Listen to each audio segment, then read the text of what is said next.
Okay, so this is a 2014 Mercedes GL450, and the coolant lines on this were just extremely brittle.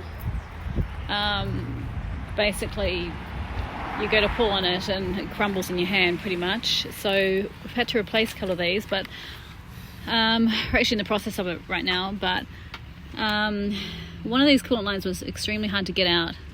And I was saying that in order to get it out, you had to remove the AC, the condenser, right? Yep. Is that right? The AC condenser. Is that part of it? That's the line to the AC condenser, that one? Well, it's an AC line. I think it goes to the compressor. Oh, the compressor? Oh, I gotcha.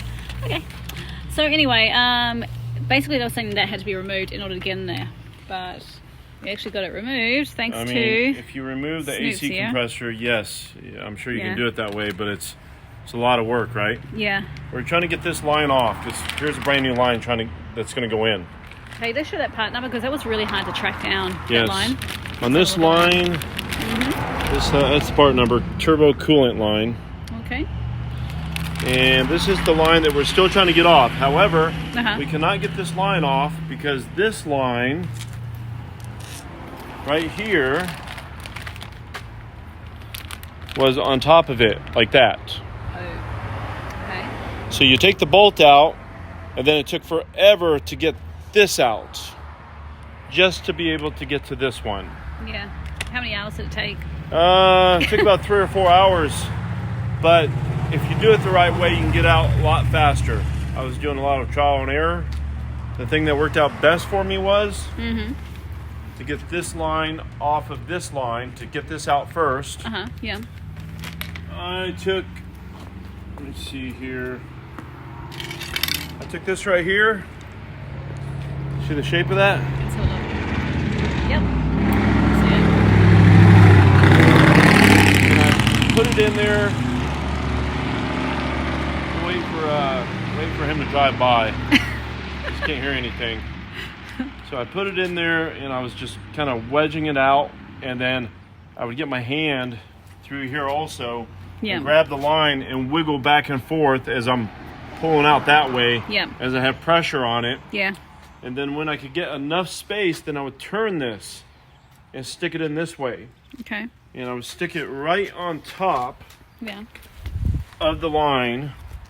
I would stick it right here where you see it kind of damaged it. Yeah, I see. And I would just give it some hits, not really strong because you don't want to break something, but I would just like tap it and tap it. Okay. And you can see where it was slowly, this stuff would start showing. That corrosion stuff would start coming out a little bit. Okay, yeah. And then once I got to that point, then I grabbed a hold of it and I just wiggled it as I'm pulling out that way. Yeah, I gotcha. And it eventually came out, but it was hard. It was really hard.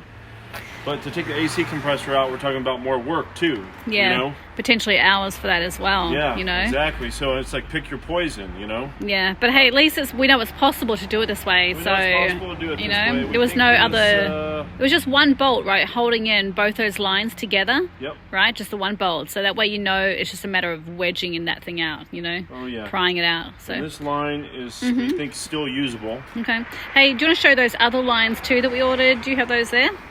The other new lines, because we can show the part numbers for those as well, because that was very, very hard trying to track those down. Sure. There's another line. Oh, yeah, that's the part number. Which one? Where? In the middle there? I think it's maybe that one. Maybe. Yeah. Okay. So this is the one. Yeah, which line, where does that go to? This one goes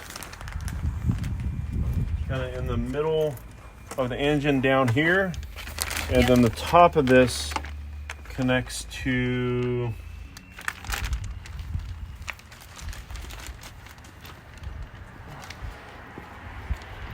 it goes to that. Okay. Sorry. This goes down below. Yep. This goes like that. It goes like that. Okay. This end connects to that end. Okay. This end's a little broken, but if we can cover it, we should be fine. If we can go all the way over it. Yeah. It was kind of broken on the end a little bit. Yeah. But you know. Okay, and there was another line too, wasn't there? There's another line. Third one. This is, we got it from Amazon. This is a top line that we don't see there. That's another one.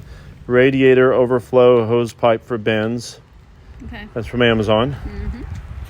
And then we also have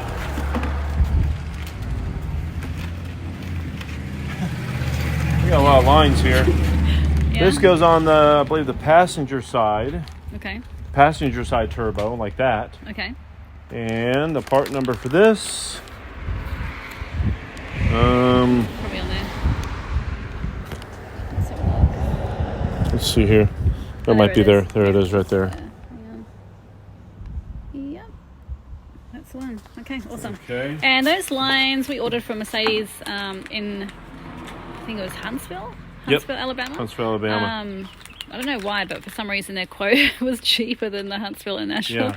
I don't Don't laugh know. when you say that, so somebody can understand you. Oh, sorry. Somehow the quote was cheaper, and it only cost like I can't remember what it costs now, but it was like, I think we saved like about $40 or $50. You know, not ordering from Nashville. Here's so another just check part. around, make sure that. Has a part number on it. Let's have a look. A278200. I guess that's that part number. Yeah. And if you have it there, Yeah. A27820015. Awesome. Okay, so hopefully that might help someone. And at least you know it's possible to remove that. You don't have to take off the full AC thing. It's just going to be a pain in the butt, but I think either way it will. Yes. So, Either way. yeah.